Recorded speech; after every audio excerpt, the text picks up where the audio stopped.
you give me 100 billion, I will solve all the problems of basic education. And that is what I want to reiterate as well. Ang innovation na pwede mong i-apply sa basic education, hindi ka na nakakahon doon sa kailangan ko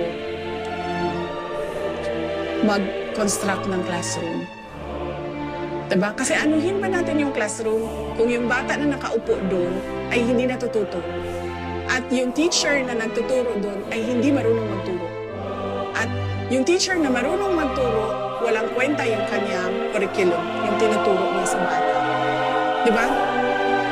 Tapos nandun tayo sa semento na at bakal ng classroom na ito.